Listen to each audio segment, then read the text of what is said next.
அண்ணா பல்கலைக்கழக மாணவி பாலியல் வன்கொடுமை. வேலூரில் பெண் மருத்துவருக்கு கூட்டு பாலியல் வன்கொடுமை. கோவை மாணவி கூட்டு பாலியல் வன்கொடுமை. விளாத்திகுளம் 12ஆம் வகுப்பு மாணவி பாலியல் வன்கொடுமை செய்யப்பட்டு கொலை. மதுராந்தகத்தில் 14 வயது சிறுமிக்கு கூட்டு பாலியல் வன்கொடுமை. திருவண்ணாமலை அருகே காவலர்களால் கூட்டு பாலியல் கொடுமைக்குள்ளான இளம்பெண். கோவில் திருவிழாவில் பெண் போலீசுக்கு பாலியல் சீண்டல் கொடுத்த திமுக நிர்வாகி. திமுக எம்பி கனிமொழி பங்கேற்ற கூட்டத்தில் பெண் காவலருக்கு பாலியல் சீண்டல். 16 வயது சிறுமியை தொடர் பாலியல் வன்முறைக்கு உள்ளாக்கிய திமுக ஊராட்சி தலைவரின் மகன். கஞ்சா போதையில் இளம் பெண்ணை கூட்டு பாலியல் வன்கொடுமை செய்த உதயநிதி ரசிகர் மன்ற நிர்வாகி. விருதாச்சலத்தில் 5 வயது சிறுமிக்கு பாலியல் தொல்லை கொடுத்த திமுக கவுன்சிலர். விழுப்புரத்தில் பெண்ணை மிரட்டி பாலியல் வன்கொடுமை செய்த திமுக நிர்வாகி. கோயம்பேட்டில் சிறுமியை அடைத்து வைத்து பாலியல் தொல்லை அளித்த திமுக நிர்வாகிகள். மதுரையில் 11ஆம் வகுப்பு சிறுமிக்கு பாலியல் வன்கொடுமை செய்த திமுக கிளை செயலாளர். நந்தனம் அரசு கல்லூரி கேண்டீனில் வேலை பார்த்த பெண்ணுக்கு பாலியல் வன்முறை செய்த திமுக பிரமுகர். திமுக நிர்வாகி தெய்வச் செயலால் மாணவிக்கு பாலியல் வன்முறை. விமான பணிப்பெண்ணிடம் பாலியல் அத்துமீறலில் ஈடுபட்ட திமுக கவுன்சிலர். 2 வயது குழந்தையை பாலியல் வன்கொடுமை செஞ்ச திமுக நிர்வாகி. கிருஷ்ணகிரியில் 70 வயது முதியவரை கொன்று 60 வயது மூதாட்டிக்கு பாலியல் வன்கொடுமை. கஞ்சா போதை இளைஞர்களால் பாலியல் தாக்குதலுக்குள்ளான 66 வயது மூதாட்டி. கடந்த 5 ஆண்டுகளில் நடந்த பாலியல் வன்கொடுமைகள் 2080.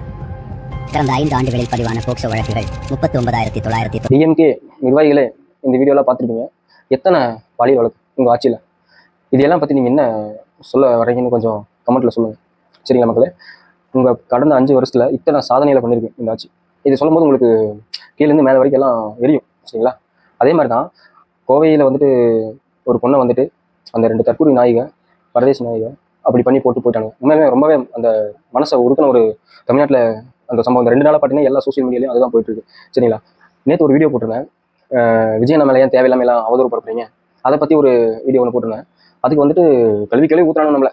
நீ இதுல அவங்க அக்கா தங்கச்சிக்கெல்லாம் இருந்தா இப்படி விட்டுருப்பியா, நீ இப்படி பேசிட்டு இருக்கிறியா அப்படின்னு சொல்லி கேட்டாங்க. அதுவே 5 வருஷத்துக்கு முன்னாடி நடந்ததெல்லாம் உங்க அக்கா தங்கச்சி இல்லையாடா?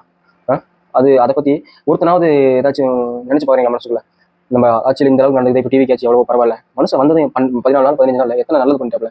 அதை எடுத்து கொஞ்சம் போகலாம்ல. அது போடுறதுல உங்களுக்கெல்லாம் விஜய் வந்துட்டு அந்த சீட்ல போய் உட்காந்துட்டாருன்னு சொல்றாங்க. அதெல்லாம் வயிற்றுச்சல் உங்களுக்குலாம். அந்த வயிற்றுச்சல் தான் இந்த மாதிரி அந்த குழந்தை பத்தி எவனுமே இது பண்ணல. அந்த குழந்தைய பத்தி ஒரு வீடியோ போடலாமே. நானும் டிஎம்கே தான். ஆனா இருந்தாலும் நம்ம இந்த குழந்தைக்கு வந்துட்டு நீதி கிடைக்கணும் அப்படின்னு சொல்லிட்டு எவனுமே போடல. டிவிக்கு ஆட்சி சரியில்லை, டிவிக்கு நிர்வாகிகள் சரியில்லை, டிவிக்கு அமைச்சர் பொறுப்பு ஒண்ணுமே தெரியல, சும்மா ஆக்டிங் பண்றாங்க அப்படி இப்படின்னு என்னத்தையோ பேசிட்டு இருக்காரு. சரிங்களா? அதை விட்டுட்டு அவதூறு பரப்புன்னு சொல்லி ஒரு வார்த்தைக்காக தேவையில்லாம இது போட்டு நீங்க தான் உங்களை கேவலப்படுத்திக்கிறீங்க. நாங்க டிவிக்கே வந்துட்டு உங்களை கேவலப்படுத்த கிடையாது. நீங்களே தான் உங்களை கேவலப்படுத்திக்கிறீங்க. சரியா?